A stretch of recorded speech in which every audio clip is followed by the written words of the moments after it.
नमस्कार, मैं अभिषेक कुमार आप सभी का स्वागत करता हूं फोकस स्टडी विद अभी में। इस टॉपिक से आप सभी रूबरू हैं। आप सभी को पता है यहाँ से एक क्वेश्चन आपके एग्जामिनेशन में बन ही जाते हैं। कोई भी पेपर हो, एसएससी, रेलवे, पीसीएस या स्टेट का कोई भी एसएससी हो, यहाँ पे आपके एक क्वेश्चन बनते ही बनते हैं। और आपने अगर पेपर दिया होगा तो आप सभी को पता है, या तो आपने रट करके या तो ट्रिक के माध्यम से या एक बार आप उससे गो थ्रू होकर के एग्जामिनेशन देने जाते ही होंगे। तो मैं कोशिश करूंगा आपको जो है पूरे मैप के थ्रू में, दूसरा मैं एक कंसेप्ट, एक लॉजिक दे करके हर एक चीज़ को समझा दूं, ताकि आज के इस वीडियो के बाद आपको कोई ना तो नोट्स इस टॉपिक को लेकर के बनाने पड़े और ना ही आपको याद करना पड़े। तो अगर कंसंट्रेट होकर के इस लेक्चर को 10 मिनट तक अगर आप देख लेते हो तो मैं 110% बोलता हूँ कि जिस तरह से मुझे सारी चीज़ें याद है आपको भी याद हो जाएगी। आप एग्जामिनेशन में क्वेश्चन सही करके आ रहे होंगे, ठीक है, 1 नंबर आपकी गारंटी है। तो स्टार्ट करते हैं हम। सबसे पहले देखिए कुछ चीज़ों को समझेंगे पहले, तो उसके बाद, क्योंकि ये बड़ी चीज़ें 2 मिनट का काम है, मैं बोल दूँ बंगाल का पहला गवर्नर कौन था, लॉर्ड क्लाइव। अंतिम गवर्नर कौन था, तो वारेन हेस्टिंग। तो ये दो तो सबको याद होते ही होते, लेकिन बाद में बंदा यहाँ पर फंसना स्टार्ट करता है कि भारत का, बंगाल का, ये सारी चीज़ें में।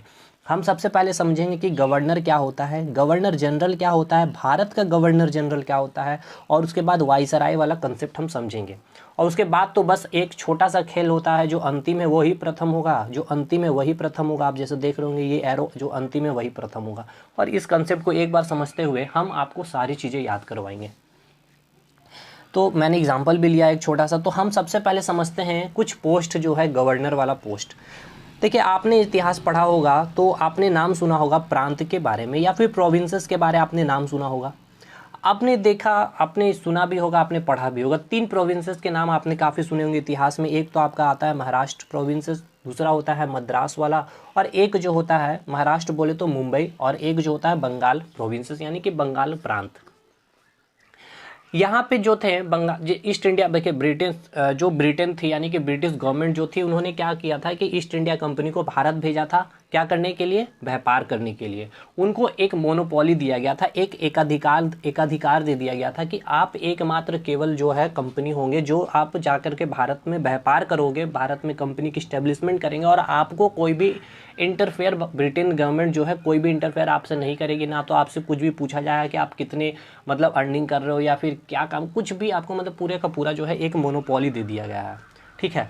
तो आप ही समझ सकते हो कि कोई भी चीज़ जब आपको पूरा एक अधिकार चीज़ें मिल जाती है तो वहाँ पे थोड़ा सा सिस्टम बिगड़ने लगता है। इसलिए बोला जाता है कि मोनोपोली कभी चीज़ें नहीं होनी चाहिए, एक कंपटीशन वहाँ पे माहौल होना चाहिए। जैसे कि एक एग्जांपल दे दूँ कि अगर भारत में भारत सरकार जियो को पूरा का पूरा मोनोपोली दे दे, टेलीकम्युनिकेशन या फिर पूरा इंटरनेट से लेकर के डीटीओ सारा चीज़ों में अगर उनको मोनोपोली मिल जाता है, तो वो भारत में क्या करेगा, स्टार्टिंग में तो काफ़ी जैसे कि आपको ऑफर वगैरह काफ़ी कम रेट में सारी चीज़ें मिलने लगी, लेकिन कुछ समय के बाद ऐसा होगा कि जब इनको पता होगा कि ना तो अब कोई कंपटीशन में एयरटेल है, ना तो कोई वोडाफोन है, ना तो कोई आइडिया है, ना ही कोई अदर कंपनी है, तो अब ये जो है अपनी प्राइस को यूं ही हाइक करना स्टार्ट कर देगा, और जिसको हमें झेलनी पड़ेगी और हमें इसे लेना भी पड़ेगा उतने ही हाई प्राइस में। इसलिए मोनोपोली किसी चीज़ को जल्दी नहीं मिलती है। और अगर काफ़ी सारे अगर कंपनी होंगे तो अगर आप हाइक करोगे प्राइस, तो अदर कंपनी है कि वो थोड़ा सा प्राइस लो करके अपनी सर्विसेज देंगे, तो लोग इनके तरफ आएंगे। इसलिए या तो ये हाइक करेंगे कम प्राइस, ना ये हाइक करेंगे। इसलिए मोनोपोली चीज़ें नहीं होती है कभी। लेकिन यहाँ आप देख रहे होंगे कि ईस्ट इंडिया कंपनी को पूरे भारत में मोनोपोली मिल जाता है कि आप आराम से व्यापार कीजिए। तो यहाँ पे देखिए क्या करते हैं ब्रिटिश गवर्नमेंट जो होते हैं, एक तो मुंबई प्रांत में और एक महाराष्ट्र प्रांत, मद्रास वाले प्रांत में और बंगाल के प्रांत में अपना एक गवर्नर बैठाते हैं यहाँ पर। और ये जो गवर्नर होते हैं ये तीनों स्वतंत्र होते हैं। स्वतंत्र इन द सेंस कि ना तो इनको इनसे कोई मतलब है, ना इनको इनसे कोई मतलब है, ना इनको इनसे कोई मतलब है। ये जो चाहे वो कर सकते हैं। कोई भी कंपनी बैठानी हो, कोई भी कंपनी के टैक्स को बढ़ाना हो, कोई भी टैक्स को वसूल करना है, ये अपने अकॉर्डिंग करेंगे। या तो प्राइस को टैक्स अधिक बढ़ा करके, या कोई भी टैक्स में जो भी नियम कानून बदलाव करेंगे, इनका तो इनको इनसे परमिशन लेना, ना इनको इनके, ना इनसे, ना इनको इनसे, और ना ही कोई सालाना इनको जैसे कि यहाँ पे टैक्स पहुँचाना है, ना तो इनको यहाँ पे टैक्स पहुँचाना, कुछ ऐसा यहाँ पे नहीं था। कुछ समय के बाद, ये मैं आपको बता रहा हूँ 1757 में। अब देखिए एक चीज़ आपसे ये भी पूछा जाता है कि मैंने आपको 3 प्रोविंसेस प्रांत बताया कि एक तो आपका मुंबई, एक हो गया महाराष्ट्र और एक बंगाल, लेकिन आपसे पूछा जाता है पहला बंगाल का गवर्नर, अंतिम बंगाल का गवर्नर, अंतिम बंगाल का गवर्नर जनरल, प्रथम बंगाल का गवर्नर जनरल। कभी आपने सोचा कि ये क्यों नहीं पूछते? तो इसको भी हम आज क्लियर करते हैं। होता क्या है कि 1757 में पहला गवर्नर जनरल बनता, पहला बंगाल का गवर्नर बनता। देखिए सुनिएगा, मैंने कहा बंगाल का गवर्नर बनता है, हर एक चीज़ों को सुनिएगा, और वही आपसे पूछा भी जाता। मैंने ये क्यों नहीं बोला कि मुंबई का गवर्नर या फिर मद्रास का गवर्नर, इसके पीछे एक लॉजिक है। आपको मैंने यहाँ बताया कि यहाँ पे एक पर्सन को गवर्नर बना दिया गया, बी पर्सन और एक सी पर्सन को। 1784 की हम बात करते हैं तो 1784 में क्या होता है, ये जितने भी गवर्नर है, यानी कि यहाँ पे जो गवर्नर बैठा हुआ था ए और बी, अब ये जो गवर्नर है कोई भी काम इंडिपेंडेंट होकर के काम नहीं करेगी। ये मैं आपके कब की बात कर रहा हूँ, 1784 की। ये कोई भी अगर काम करेंगे या कोई भी चीज़ इनको लागू करना होगा, टैक्स से रिलेटेड कोई कंपनी को इस्टेब्लिशमेंट करनी हो, तो इनको क्या करना पड़ेगा, अब इनसे परमिशन लेना पड़ेगा, जो यहाँ पे सी बंदा बैठा हुआ है, ठीक है ना। जो यहाँ सी वाला जो बंदा है, अगर इसको कुछ भी काम करना है तो इससे पहली बात तो परमिशन लेनी है। दूसरी बात ये, कुछ टैक्स आपको बोल दिया जाएगा कि आप सालाना हमें इतना टैक्स पहुँचाओ, कोई भी काम कर रहे हो या इतना हमें टैक्स आपको पहुंचाना, और आपको पहुंचाना भी पड़ेगा। तो आपने देखा कि ये अभी तक तो जो इंडिपेंडेंट था, अब जो है ये इसके अधीन आ गया। कब की मैं बात कर रहा हूँ आपको, 1784 की। तो यही जब आपको इसके अधीन बनाया गया, तो ये जो पोस्ट था इसका गवर्नर, अभी हमने क्या पढ़ा था पहले, गवर्नर पोस्ट आपको बताया था, यहाँ भी अभी आपका गवर्नर पोस्ट था। लेकिन 1784 में यहाँ पे जो पर्सन था, ये दोनों गवर्नर अब इसके अधीन आ गया, तो अब इसका भाई, तो अब इसके अधीन आकर के काम करो तो कुछ तो चेंजेस आएंगे। तो इसको क्या किया गया, गवर्नर जनरल बना दिया गया। समझें आप, गवर्नर जनरल इसे बनाया गया, कहाँ का था ये, बंगाल का था, तो बंगाल का गवर्नर जनरल। अब ये इसके अधीन ये सारे काम कर रहे हैं, इसलिए एग्जामिनेशन में आपके कोई भी आपके अधीन काम कर रहे हो तो वो आपके बारे में पूछेगा, ना कि आपके जो नीचे लोअर वाले चीज़ें हैं उनके बारे में पूछा जाएगा। इसलिए आपसे पूछा जाता पहला बंगाल का गवर्नर, पहला बंगाल का गवर्नर जनरल, अंतिम बंगाल का गवर्नर जनरल। तो ये दो चीज़ें क्लियर है आपको गवर्नर के बारे में, और दूसरा जो है आपका गवर्नर जनरल के बारे में आपको क्लियर हो गया कि गवर्नर जनरल के अधीन ये दोनों गवर्नर काम कर रहे होते हैं। कोई भी टैक्स देना है या टैक्स में कमी करना या टैक्स हाई करना, ये सारी काम कब कैसे करेंगे, इनके अधीन होकर के।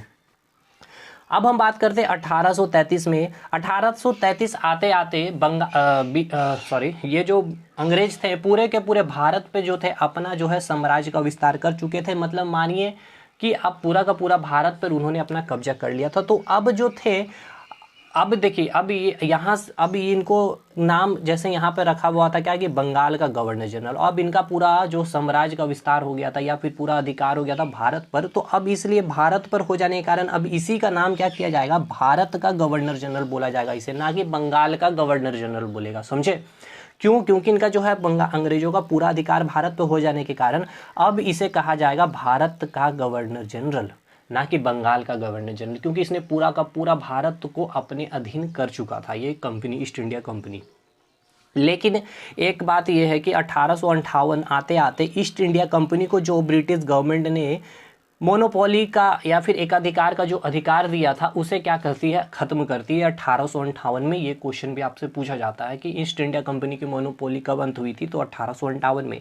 इसके पीछे यही रीज़न था कि ये काफ़ी ज़्यादा लोगों के ऊपर, जो वहाँ के कर्मचारी थे, ना तो उनको एक तो पेमेंट उनको जितना देना चाहिए था देते थे, कभी उनसे पेमेंट भी नहीं देते थे, काम भी उनसे करवाते थे, ऊपर से उनके टैक्स भी देते, तो जिससे काफ़ी ज़्यादा एक माहौल, एक स्थिति जो थी भारत में एक बड़ा ही उटपटांग हो चुका था। इसी कारण अब जो है ईस्ट इंडिया कंपनी की मोनोपोली खत्म की गई और ब्रिटिश गवर्नमेंट ने क्या किया, जो यहाँ ब्रिटेन में बैठा हुआ था, उन्होंने एक वाइसराय का पोस्ट बनाया। ये गवर्नर जनरल का कंसेप्ट अब खत्म हो गया भाई, याद रखिएगा। जैसे ईस्ट इंडिया कंपनी का मोनोपोली खत्म हो गया तो उसका ही आदमी यहाँ बैठा हुआ था, तो ये खत्म हो गया है, क्योंकि ईस्ट इंडिया कंपनी की मोनोपोली खत्म कर दिया कि अब आपका बंदा कोई भी यहाँ पे बैठ करके कोई काम नहीं करेगा। अब जो है एक वाइसराय की पोस्ट लाई जाएगी। अब वाइसराय का क्या मतलब है कि ब्रिटेन की पार्लियामेंट में एक वाइसराय होगा। मतलब कि वाइसराय का मतलब क्या है कि ये जो है अपना एक रिप्रेजेंटेटिव यहाँ भारत पर भेजेगा। और जैसे कि यहाँ पे मैं बैठा हूँ, या फिर सिंपल सा समझिए कि ये मेरा यूट्यूब चैनल है और मैं जो है यूट्यूब को ओपन किया, मतलब सारी चीज़ें मैंने बनाई है, लेकिन मैंने एक एजुकेटर रख दिया है। अब मैं इसे दिशा निर्देश दूंगा कि आपको आज ये वीडियो डालनी है, आज आपको ये टॉपिक पढ़ाना है। तो मतलब मैं जो हो गया, मैं जो आदेश दिया, मैं क्या हो गया, वाइसराय हो गया। यानी कि ये जो बंदा पढ़ा रहा मेरे चैनल पे वो क्या हो गया, एक प्रतिनिधि हो गया, मेरा रिप्रेजेंटेटिव हो गया। तो वाइसराय का अर्थ यही है कि ब्रिटेन में जो राजा थे या फिर क्वीन थे, उनके जो प्रतिनिधि थे भारत में, जो वो होगा वो क्या कहलाएगा, वो भारत में होगा जो वो क्या कहलाएगा, वाइसराय उसे हम कहेंगे। ठीक है ना, क्लियर हो गया ये चीज़। उसी प्रकार 1947 यानी कि 1947 जैसे आएगा तो ये वाइसराय को चेंज कर दिया जाएगा, क्योंकि 1947 भारत स्वतंत्र हो जाता है। और भारत जैसे ही 1947 में आप जैसे देखोगे भारत आज़ाद होता है, तो अब भारत आज़ाद हो गया, अब अंग्रेजों के अधीन नहीं रहा, तो इसे क्या कहा जाएगा, स्वतंत्र भारत, यानी कि भारत स्वतंत्र हो चुका है अब। तो स्वतंत्र भारत का गवर्नर जनरल फिर आ जाएगा, वो वाइसराय वाला पोस्ट खत्म हो जाएगा, क्योंकि भारत 1947 में आज़ाद हुआ, तो अब कोई वाइसराय का कोई तो रिप्रेजेंटेटिव यहाँ आकर वैसे चीज़ें काम नहीं करने वाला। तो भारत जैसे ही स्वतंत्र होगा 1947 में, तो स्वतंत्र भारत का गवर्नर जनरल कहलाएगा। और आपसे यही नाम आपसे पूछा जाता है कि कौन गवर्नर जनरल है, और यही गवर्नर जनरल जो है आगे जाकर अभी मतलब कि बाद में 1950 में जब आपकी संविधान लागू होता है, तो वही जो है आपका राष्ट्रपति के नाम से उसे हम जानते हैं, या फिर अभी हम जानते आ रहे हैं। ये चीज़ क्लियर हो गया, गवर्नर जनरल और गवर्नर जनरल का कंसेप्ट। अब देखिए एक बंदा है जैसे कि रेलवे को ज्वाइन किया है, ministry of railway department Mohan प्यारे ने ज्वाइन किया है 2000 में, एज ए क्लर्क पोस्ट में इसने ज्वाइन किया 2000 में। फिर इसका मान लेते हैं कि 2005 में रिटायरमेंट हो गई होगी। 2010 में फिर से कोई इनका एक बी वाला पर्सन आया होगा। मान के हम एक सिंपल सा एग्जांपल ऐसे लेकर के चलते हैं कि मोहन प्यारे ने 2000 में ज्वाइनिंग किया, 2005 में इसका रिटायरमेंट हो गया, तो एक बी वाला पर्सन आया। फिर 2010 में कोई पर्सन आया, वो रिटायरमेंट हो गया, सी आया। और 2014 में एक आदमी आया, फिर से कोई पर्सन आया, मान के चलते हैं तो डी वाला पर्सन है वो, जिसने है क्या किया, एज ए क्लर्क उसने रेलवे को ज्वाइन किया। तो आप एक चीज़ सम देख रहे होंगे क्या कि एज ए क्लर्क, मैंने बोला एज ए क्लर्क ए वाला पर्सन भी ज्वाइन किया, बी वाला भी पर्सन ज्वाइन किया, सी वाला पर्सन भी ज्वाइन किया, डी वाला पर्सन भी ज्वाइन किया। डी वाला पर्सन कब ज्वाइन किया, 2014 में ज्वाइन किया। लेकिन मिनिस्ट्री ऑफ रेलवे, ये डी वाला पर्सन अपने ऑफिस में काम कर रहा था, और मिनिस्ट्री ऑफ रेलवे इनको लेटर भेजती है कि आप जो भैया आपके पोस्ट का जो ऐसी क्लर्क जो है, आपका क्लर्क का वाला नाम चेंज करके आपको जो कर दिया गया है सीनियर क्लर्क। थोड़ी सी काम में चेंजेस होगी, या तो थोड़ी सी सैलरी चेंजेस होगी, या फिर सेम एज इट इज़ रहेगी, जैसे प्लानिंग कमीशन नीति आयोग कर दिया है काम, सारा चीज़ें बस नाम अलग कर दिया गया, रख बैठे बैठा है सारी चीज़ें। उसी प्रकार डी ऑफिस में बैठा हुआ, तो इसको एक लेटर आया कि अब जो है आप क्लर्क नहीं सीनियर क्लर्क कहलाओगे। तो अब आप देखिए, ये पहले तो आपसे पूछा जाएगा कि अंतिम क्लर्क कौन था। तो क्लर्क डी जो ज्वाइन किया रेलवे को, कौन सी पोस्ट में ज्वाइन किया था, क्लर्क की पोस्ट पे ही तो ज्वाइन किया था। डी जो ज्वाइन किया था क्लर्क की पोस्ट पे 2014 को ज्वाइन किया। और लेकिन फिर इनको क्या एक लेटर मिला कुछ समय के बाद, माने कि 2016 में तक काम कर रहे थे एज ए क्लर्क ज्वाइन किया, लेकिन ऑफिस में एक लेटर आया इनको, अब जो है इनको कहा दिया गया कि आप जो है भैया क्या बन गए हैं, सीनियर क्लर्क। यानी कि अंतिम क्लर्क कौन था, ये डी ही था, और प्रथम सीनियर क्लर्क भी कौन बनेगा, यही डी ही कहलाएगा। ये चीज़ समझ में आया ना।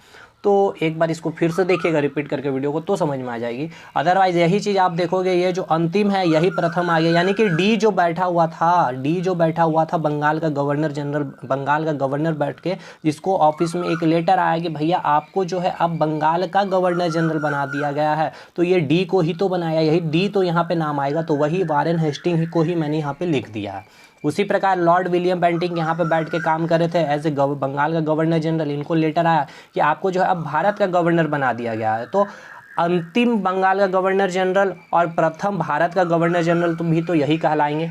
आई थिंक क्लियर हो गया होगा। अब हम इसे याद भी करने का एक छोटा सा ट्रिक याद बताएंगे आपको। देखिए मैं आपको क्या ट्रिक बोल रहा हूँ, याद रखना है आपको। बैंक का एग्ज़ाम तो पता है कितना टफ होता है, थोड़ा सा है ना। बैंक का एग्ज़ाम जो होता है थोड़ा सा टफ होता है, यानी कैसा टफ होता है, माउंट की तरह, ठीक है, माउंट पर्वत पे चढ़ने के बराबर होता है। तो बेंटिक, कैनिंग, माउंटबेटन, बस इतना आपको याद रखना है।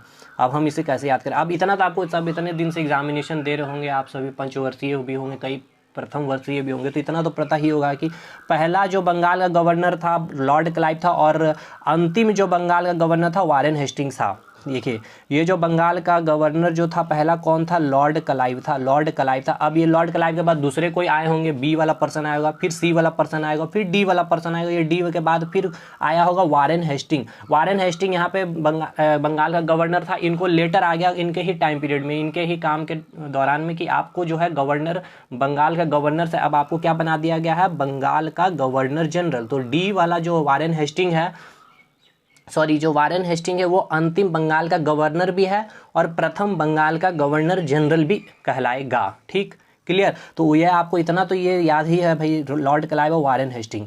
अब देखिए इधर जो है प्रथम वाला नाम है, इधर अंतिम है। तो प्रथम बंगाल का गवर्नर कौन हो गया, लॉर्ड क्लाइव, और अंतिम कौन हो गया, वारेन हेस्टिंग। अब मैंने अभी आपको एक ट्रिक बताया, बैंक कैसा है, माउंट की, पर्वत पर चढ़ने की तरह है। समझ में आता है, या तो बैंक की तैयारी करते हो तो आपको पता है कितना टफ लगता है, या बैंक है जब पैसे निकालने ही चाहते हो तो देखते हो कितना भीड़ है, तो माउंट में चढ़ने के बराबर ही होता है। तो आपको यही याद रखना। तो आप कैसे याद रखोगे, बैंक मैंने बोला है ना। तो देखिए बेंटिक, बैंक में आता है बैंक, और का बैंकिंग, बैंकिंग, ठीक है, बैंकिंग, बैंकिंग जो है माउंट में चढ़ने की, बैंकिंग यानी कि कैनिंग, कैनिंग यानी कि बैंकिंग। तो बैंकिंग से बै से हो गया बेंटिंग, बैंकिंग, किंग से हो गया कैनिंग, और माउंट में चढ़ने बराबर है माउंट बेटन प्लान। तो बस अब आपको करना कुछ नहीं है। प्रथम बंगाल का गवर्नर लॉर्ड क्लाइव, अंतिम बंगाल का गवर्नर वारेन हेस्टिंग। तो वारेन हेस्टिंग को इधर ले आइए, बस इसी को लिखिए, और उस इधर आपको क्या लिखना है, बैंक माउंटेन, बैंकिंग माउंट में, यानी कि बैंटिंग, कैनिंग और माउंट। बस ये याद हो गया आपका नाम, यानी कि lord William Bentinck, lord Canning. अब यही विलियम बेंटिंग यहाँ भी आएगा, ठीक है, जैसे कि ऑफिस में बैठा हो इसको लेटर आ गया, अब यही लॉर्ड कैनिंग यहाँ भी आएगा, यहीं ऑफिस में बैठा है, अब इसको भारत का वाइसराय बना दिया जाएगा। और इधर फिर क्या हो जाएगा, माउंट में चढ़ने के बराबर है बैंकिंग, तो माउंट बेटन, अब लॉर्ड माउंट बेटन को स्वतंत्र भारत का गवर्नर जनरल भी बना दिया जाएगा। बस आप सभी को आई थिंक ये भी याद होगा कि चक्रवर्ती राजगोपालाचारी जी को जो था स्वतंत्र भारत का गवर्नर जनरल बनाया गया था। ठीक है, आई होप चीज़ें आपको समझ में आ गई होगी। मैंने पूरी कोशिश की कि आपको चीज़ें समझ में आ जाए। चलिए ठीक है, अगर अच्छा लगा हो वीडियो तो प्लीज़ लाइक करिएगा, टेलीग्राम ग्रुप को जरूर ज्वाइन कीजिएगा प्लीज़। आप सभी से रिक्वेस्ट है, कुछ चीज़ें मैं अच्छी चीज़ें वहाँ देने वाला हूँ और हर एक अपडेट को वहाँ पे मैं शेयर करते रहता हूँ। ठीक है, तो ज़रूर से ज्वाइन कीजिएगा। और एक कमेंट मुझे बताइए कोई डाउट वगैरह या फिर कोई टॉपिक के ऊपर चाहिए, और झारखंड को मैं कंप्लीट कराऊंगा धीरे धीरे। ठीक है, चलिए मिलते हैं नेक्स्ट वीडियो में, तब तक के लिए धन्यवाद।